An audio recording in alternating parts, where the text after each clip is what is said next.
Hi, I'm Olga Hawn, and I'd like to tell you about our new paper with Ioannis Ioannou of LBS and Rodolphe Durand of HEC Paris that is titled Willing and Able, a General Model of Organizational Responses to Normative Pressures, forthcoming in Academy of Management Review.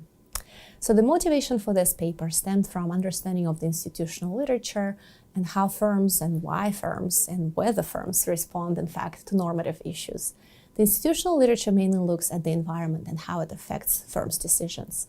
However, in this particular paper, we decided to take a deeper insight and look inside the firm and actually build a behavioral or even a decision-making understanding of how the firm decides which issues to address. And so in addition to this, building this decision-making model, we also decided to recategorize the responses that firms can provide.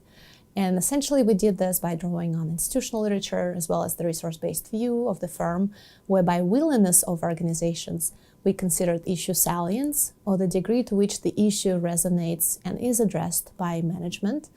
And by the ability of organizations to respond, we consider the resources and capabilities of the firm and how it evaluates the costs and benefits of taking or not taking action on the issue.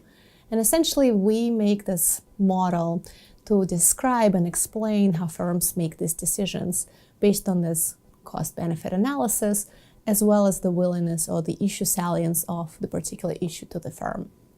So in order to categorize the different responses, obviously inaction is one, so just not even addressing the issue if it's not worth it for the firm, if the costs outweigh the benefits, or the issue is not salient enough to generate a response. But then the other four responses, in fact, are essentially generated along two axes. So one, we take the traditional two responses of conformity and compliance, and essentially conformity is when you meet societal expectations or those informal norms and obligations to the society. And by compliance, we meeting legal obligations and rules in the society that are more formalized in our codes of conduct and our laws and regulations.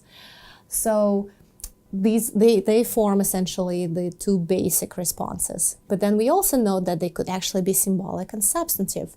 So some of them may actually follow through on the promises, while others may actually stay on paper. So just to give you an example, if you look at car emissions in the US, we're all familiar with Hummer and not doing anything about the levels of emissions. So that will be categorized as inaction in our model. We all know about the scandal at the Volkswagen cheating on emissions, and these cheating devices in the US led to the complete disarray. And we would categorize that under symbolic compliance.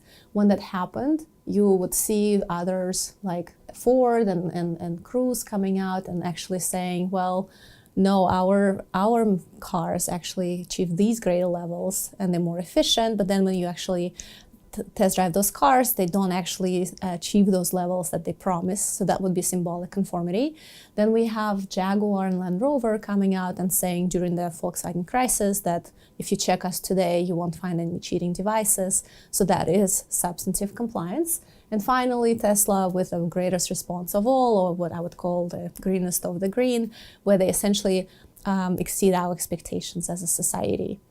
And so these responses, these five actual responses, we actually put them in the model where on the two axes that we have issue salience on one and the net benefit of taking action or inaction on the other. And there we consider costs and benefits, both social as well as financial. So of course there is reputational damage by not addressing certain issues or maybe addressing certain stakeholders and not others. So that is also part of our cost-benefit analysis. But essentially you see here, this line is the inaction line, and as you can see, the greater the costs of addressing the issue and the greater the salience of those issues, the more you will see companies actually not doing anything on those particular issues.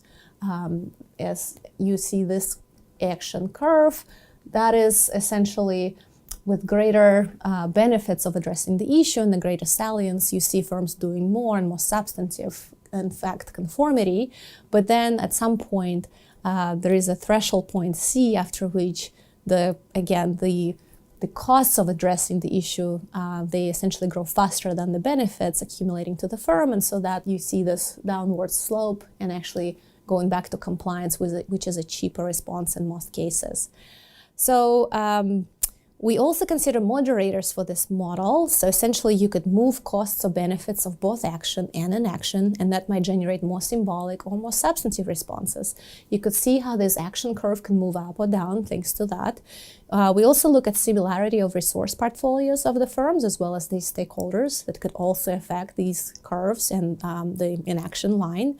We also consider the psychosocial, cognitive, economic, and moral individual factors that might also change these different perceptions that the model generates. So in conclusion, essentially what we try to generate here is the general yet parsimonious model that helps us explain whether and how organizations respond to normative issues.